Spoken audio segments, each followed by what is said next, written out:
Mardotillah, Kiki, Fadila, Ade, Anissa Pratiwi, Dedi, Marhan, Retno, Putri Suci.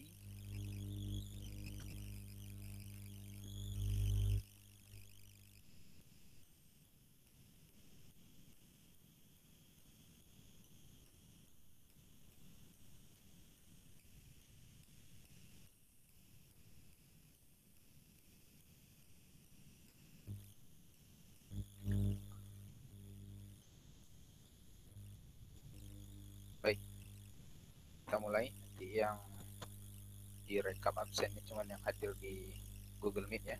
Bismillah, Assalamualaikum warahmatullahi wabarakatuh. Waalaikumsalam warahmatullahi wabarakatuh. Alhamdulillah, salatu wassalamu ala rasulillah, wa ba'd. Allahumma salli ala Muhammad wa ala ali Muhammad. Segala puji milik Allah, salawat dan salam sama-sama kita mohonkan kepada Allah, semoga senantiasa Allah curahkan kepada Nabi kita, Nabi Muhammad SAW, dan senantiasa kita mengucapkan salawat, Allahumma salli ala Muhammad wa ala ali Muhammad.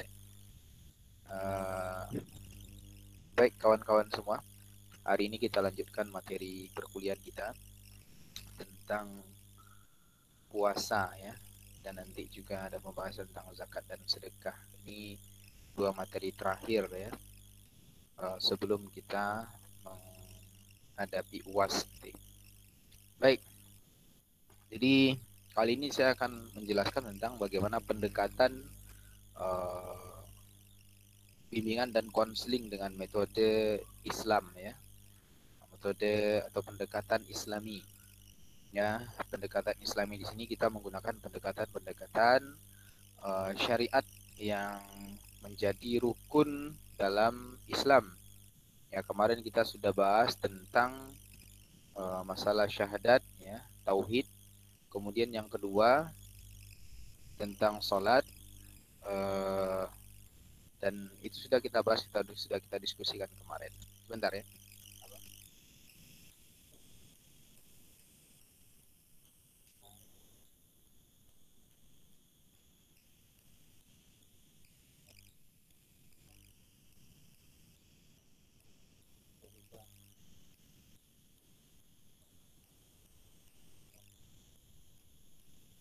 Apa belum?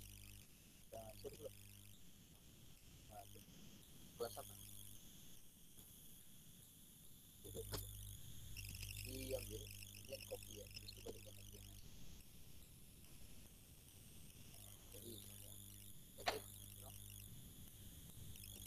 Jadi di kelas C2 ini kan di apa? Diberikan ya, jadi yang C2. Ya. Oke. Jadi kali ini kita akan bahas tentang bagaimana puasa menjadi sebuah pendekatan dalam proses bimbingan dan konseling, terutama untuk dewasa dan manula. Ya. Sama-sama kita ketahui puasa itu merupakan rukun Islam ya. Dalam hadis yang sahih itu, riwayat Jibril itu ya, terkenal dengan riwayat Jibril. Ditanya oleh Jibril kepada Nabi kita, mal Islam ya. Al Islam antashhadu an la ilaha illallah wa anna Muhammadar Rasulullah kan. Kemudian aqimis shalah wa itaiz zakah wa shum ramadan ya. Kemudian wa hajjil bait man istata'a ilaihi sabil. Yang terakhir naik haji. Jadi ada berapa rukun Islam? 6 atau 5? Rukun Islam berapa? 5. 5 Pak. 5. Jangan kebalik-balik ya. Rukun iman yang 6 ditambah iman kepada Allah, untuk minubillah, kemudian wa kitabihi wa kutubihi wa rusulihi, kemudian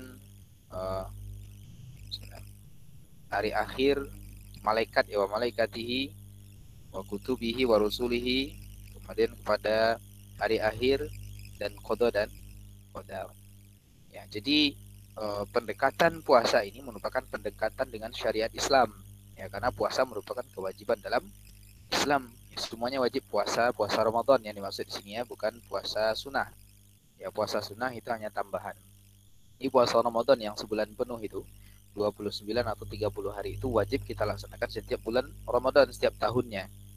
Nah, ini yang kita maksud. Jadi sebetulnya puasa ini kan ada dua jenisnya, ada yang puasa sunnah, ada puasa wajib.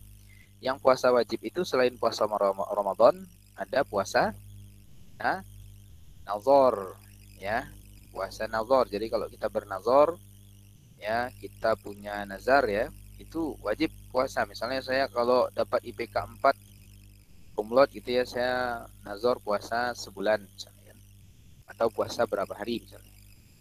Nah, jadi selain puasa Ramadan ada puasa nazar. Kemudian ada juga puasa kafarat namanya. Puasa kafarat itu juga wajib. Ya, puasa untuk mengganti hukuman had-had Allah. Misalnya orang yang berhubungan suami istri di bulan Ramadan itu wajib berpuasa selama 2 bulan berturut-turut. Syahraini mutatabi'ain. Jadi kalau dia berhubungan di bulan Ramadan siang harinya, batal puasanya, maka dia wajib mengqadha, wajib dia mendapatkan kafarat, dia wajib menjalani hukuman atau denda dari perbuatannya itu. Dibalikan ya. Dia wajib puasa 2 bulan berturut-turut. Nah, ini puasa kafarat namanya. Ada lagi puasa kafarat yang lain, ya. Oleh disebabkan oleh hal-hal yang lain, ini juga wajib. Kemudian kedua ada puasa sunnah. Ya, jadi puasa sunnah. Nah, ini contohnya puasa Senin Kamis, ya, puasa Daud, puasa 3 hari di pertengahan bulan Muharram, ya, di pertengahan bulan Hijriah, ya, Muharram, ya, Safar, Rabiul Awal, Rabiul Akhir, seterusnya. Di pertengahan bulan Muharram, bukan bulan Masehi. Ini juga puasa sunnah dan puasa-puasa yang lain. Nah, pada hakikatnya dua jenis puasa ini, baik yang wajib maupun yang sunnah, itu bisa kita gunakan sebagai pendekatan dalam melakukan bimbingan dan konseling, terutama puasa sunnah ya. Kalau keadaannya itu misalnya bukan di bulan Ramadan, ya, maka puasa sunnah itu biasanya banyak kita gunakan untuk pendekatan-pendekatan terapi ini, ya. Misalnya dalam sebuah hadis Nabi SAW itu, ini konseling juga sebetulnya. Jadi kalau ada permasalahan, misalnya anak muda yang pengen nikah tapi tak juga mampu menikah misalnya kan, karena belum ada kemampuan, sementara dia sudah punya keinginan, maka kata Nabi puasa, ya masyaallah sabab, ya, ini satu aminkum, ya, dan seterusnya itu. Ya, kalau kalian belum sanggup, kalau sudah sanggup nikahlah ya. Kalau belum sanggup maka berpuasalah. Nah, jadi puasa itu menjadi sebuah solusi, ya, menjadi sebuah bimbingan bagi orang-orang yang belum mampu menikah tapi sudah punya kemauan, maka disuruh puasa. Karena puasa itu bisa menekan syahwat, ya, menekan hawa nafsu. Maka dalam proses bimbingan dan konseling, pendekatan puasa ini penting juga kita tinjau, ya. Karena puasa itu merupakan salah satu syariat kunci dalam agama kita. Bahkan orang yang tidak mau berpuasa di bulan Ramadan, yang meninggalkannya, ya, itu berdosa besar. Kalau dia mengingkari, dia bisa kafir, ya, bisa keluar dari Islam, karena itu rukun Islam, itu kewajiban. Nah, lalu bagaimana puasa ini bisa dijadikan sebuah pendekatan dalam proses bimbingan dan konseling dalam Islam, ya. Sebetulnya mengenai ini sudah banyak hasil penelitian, ya, dilakukan. Terutama yang pernah saya sampaikan dulu pada pertemuan sebelumnya, ada penelitian Mikhail Nikolaev, ilmuwan Rusia, yang meneliti tentang orang yang sakit jiwa, mulai dari stres biasa, stres berat, sampai depresi, sampai skizofrenia, ya, berhalusinasi dan seterusnya, itu diterapi dengan puasa, ya. Jadi puasanya hanya menahan dari makan saja, dari pagi sampai, ya, seperti waktu puasa orang Islam lah, dari habis subuh sampai maghrib, tapi masih boleh minum air putih, ya. Nah, puasa yang model begini ternyata bisa menyembuhkan, ya. Lihat, tanpa niat, kemudian aturannya juga tidak sesuai karena masih boleh minum air putih, ternyata bisa menyembuhkan, efektif. Dan dia menemukan 80% lebih itu pasiennya sembuh dan tidak kambuh, ya. Yang sembuh itu nggak kambuh lagi. Jadi sembuh permanen, nggak kambuhan. Sementara dia bandingkan dengan kelompok lain yang dia terapi dengan pakai metode terapi psikologi barat, ya, itu kambuhan, ya, setelah sembuh kambuh lagi dan tidak efektif. Hanya beberapa persen yang sembuh. Nah, ini luar biasanya pendekatan puasa. Ya. Nah, apalagi kalau pendekatan puasa itu kita gunakan dengan metode yang sesuai dengan syariat Islam, ya. Karena dalam puasa itu tidak hanya menahan haus dan lapar saja, ya. Kita dianjurkan juga menambah amalan-amalan yang lain, ya, ibadah-ibadah yang lain supaya puasa kita berkualitas, ya. Dan juga banyak larangan-larangan yang harus kita hindari. Nah, begitu dalam Islam. Baik, di sini saya kutip, ya, pendapat Syekh Muhammad bin Jamil Zainu dalam buku saya. Dia mengatakan bahwa puasa membawa banyak manfaat bagi kesehatan fisik maupun psikis manusia. Di antaranya, 1. Puasa mengistirahatkan pencernaan perut dari kelelahan kerja yang terus-menerus, mengeluarkan sisa makanan dari dalam tubuh, memperkuat badan dan bermanfaat pula bagi penyembuhan beberapa penyakit. Di samping mengistirahatkan kaum perokok dari kecanduan rokok yang dapat membantu dalam upaya meninggalkan. Ini mirip dengan behavioral therapy. Jadi kalian pernah belajar tentang terapi perilaku, behavioral therapy. Nah, ini dia CBT, kognitif behavioral terapi. Nah, puasa ini salah satu dampaknya mirip dengan CBT tadi, mirip dengan behavioral therapy tadi, ya, terapi perilaku. Karena selama puasa kan nggak bisa merokok di siang hari, ya. Nah, ini sudah mengurangi intensitasnya dalam merokok. Begitu juga dengan yang lain yang biasa maksiat di siang hari, ini harus dikurangi, harus tinggalkan. Ya, itu yang pertama. Kemudian yang kedua, menurut Syekh Jamil Zainu ini, puasa merupakan sarana latihan bagi jiwa untuk membiasakan berbuat kebaikan, disiplin, ketaatan, dan kesabaran. Ini dimensi tarbiyah, dimensi edukasi dalam proses konseling. Jadi konseling itu kan juga ada edukasi, ya, ada pendidikan di situ, mendidik orang, membiasakan orang, ya. Nah, ini ada dimensi itu, ya. Jadi puasa itu bisa mendisiplinkan jiwa seseorang, ya. Orang yang biasa berbuat baik itu didisiplinkan untuk terus berbuat baik, menambah kebaikannya. Orang yang biasa berbuat buruk itu didisiplinkan untuk meninggalkan keburukannya. Nah, itu fungsi puasa. Kemudian yang ketiga, menurut Syekh Jamil Zainu ini, orang yang berpuasa merasakan adanya persamaan dengan saudaranya yang berpuasa.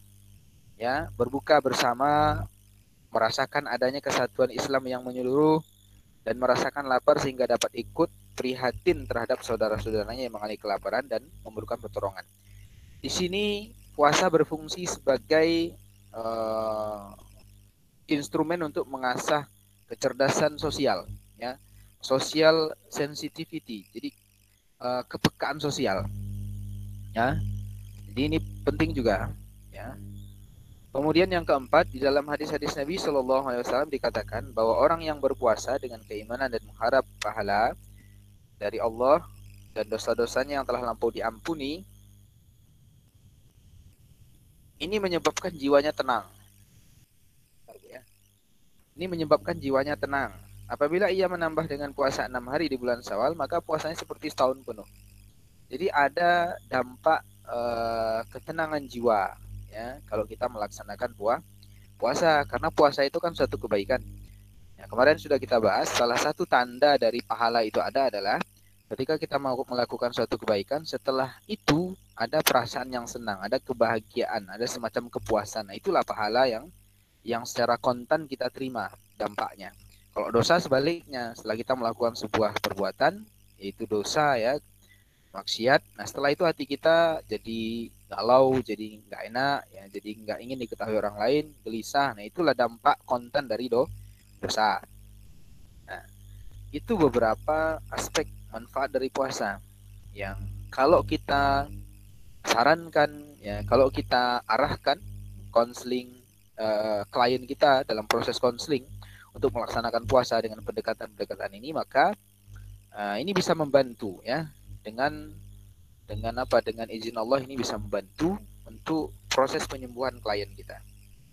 Nah, ini ada Abdul Daim Al-Khalil, ini seorang ilmuwan di Turki kalau saya tidak salah, dia pernah meneliti bahwa puasa itu mampu mengatasi gangguan psikologis, ya seperti skizofrenia. Nah, ini pernah ditelitinya nih. Jadi orang gila itu diterapi dengan puasa itu bisa sembuh, ya bisa sembuh. Ya seperti yang dilakukan oleh Mikhail Nikolaev. Kalau Nikolaev tadi dia melakukan puasa model dia, kalau Abdul Naim Al-Kahel ini dia melakukan puasa dengan syariat Islam karena dia orang Islam nih. Itu sembuh total orang gila. Ya, pernah lihat orang gila pernah ya? Nah, ini kalian yang sering datang ke RSJ Tampan itu, ya isinya rata-rata ya orang-orang bermasalah ya dengan gangguan kejiwaan. Itu kalau diterapi dengan puasa itu bisa. Ya. Jadi disuruh dia berpuasa gitu ya. Nah, ini bisa mengurangi bahkan bisa menyembuhkan ya. Nah, menurut Al-Khahel ini, ketika berpuasa otak dan sel saraf akan mengalami istirahat. Ya, jadi ternyata orang gila itu disebabkan otak dan sarafnya itu terus bekerja ya, kecapean, kelelahan sehingga overaktif gitu ya. Sebentar ya. Assalamualaikum. Ya.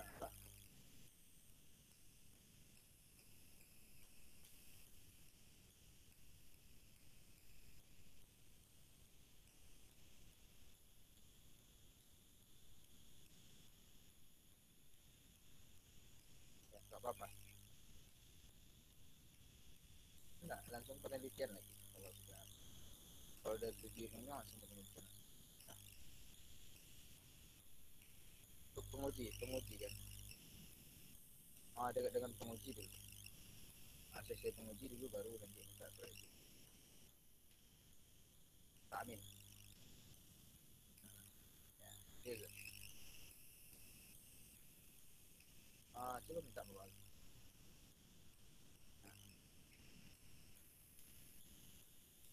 Bagusnya dihubungi karena dia sedang dia terlihat kapan bisa jadi dia akan coba.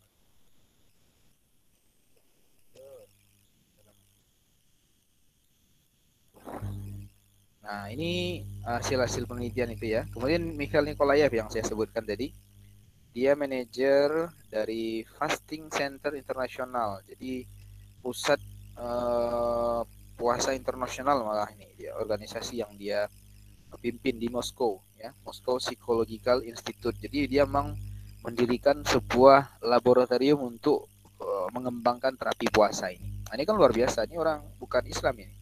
Yuri Nikolaev ini kayaknya ya bukan Islam ya. Karena metode puasanya beda dengan Islam. Beda dengan Abdel Daem tadi itu pakai metode Islam.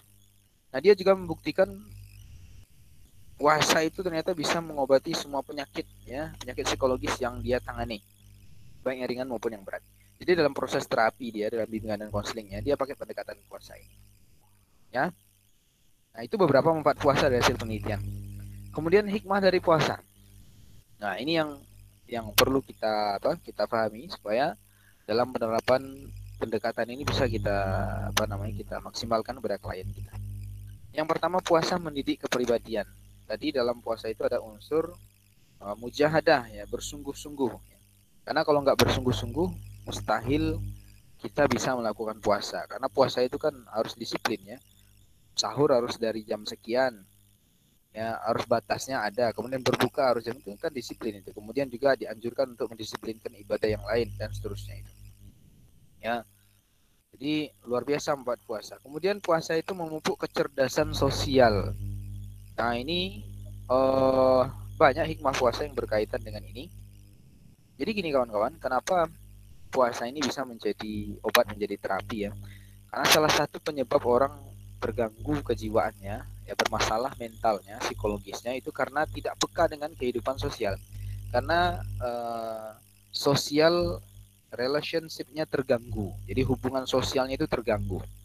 Saya contohkan misalnya, orang kalau bermasalah dengan tetangganya, misalnya bermasalah dengan keluarganya atau dengan yang lain, itu biasanya perasaannya nggak enak. Dia akan mudah terserang kecemasan, ya, mudah stres, mudah depresi, ya, dan lain-lain. Gejala-gejala kejiwaan yang mengganggu itu akan muncul, ya. Maka puasa itu salah satu dari hikmahnya adalah dia mampu memupuk itu, memupuk hubungan sosial orang. Karena dalam puasa itu tidak dibolehkan orang tuh kok menggunjing orang, menggibah orang, memutus silaturahmi, tidak boleh. Bahkan dianjurkan untuk menjalin hubungan silaturahmi. Nah, jadi selain itu puasa juga menyetarakan semua jenis manusia tuh. Semua strata sosial sama semua ketika berpuasa. Nggak bisa kok orang kaya nanti imsaknya jam 7 misalnya kan. Nggak boleh. Orang miskin harus jam 5, orang kaya jam 7 ya. Nggak boleh. Semua harus sama. Imsak ya jam sesuai dengan waktunya. Berbuka juga begitu. Orang kaya nanti bukanya boleh misalnya lebih cepat. Nggak bisa. Ya harus sesuai. Jadi ada kesamaan di situ. Kemudian juga dalam puasa itu ada sunnah.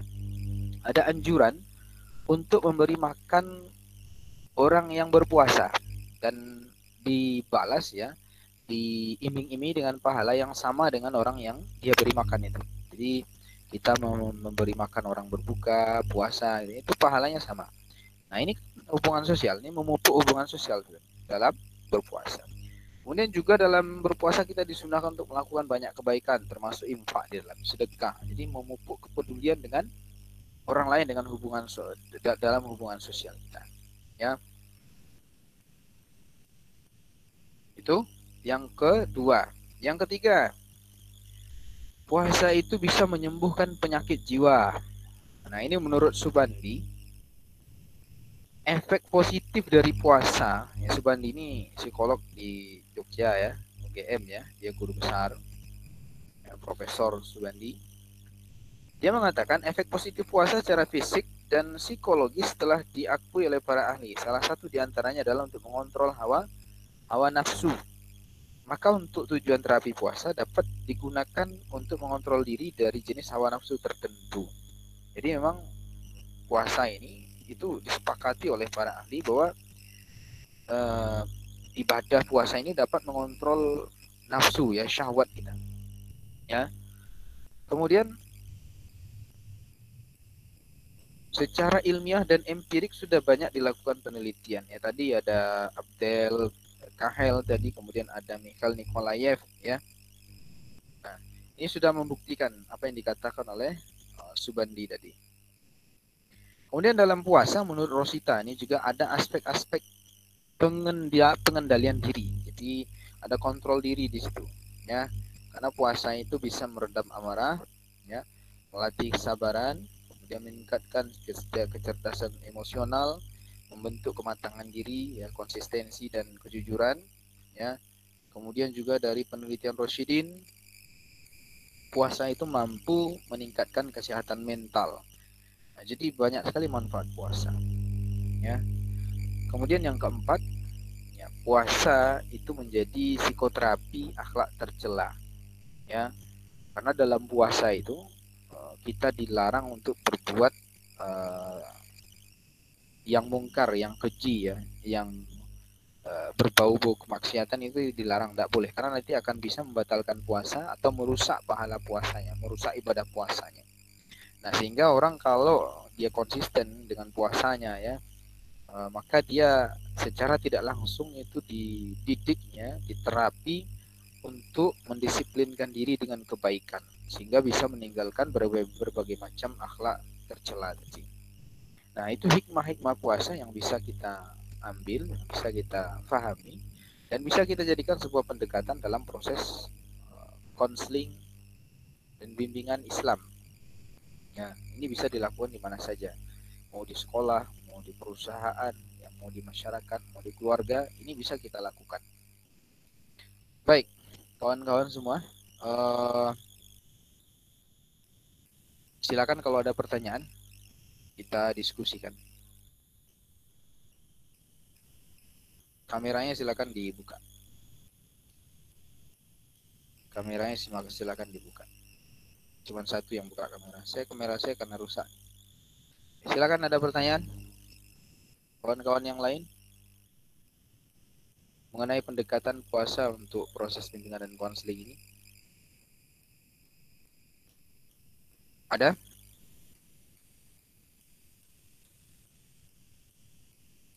Ini yang lain kemana? Kok cuma 14 orang? Yang izin juga cuma beberapa orang di grup.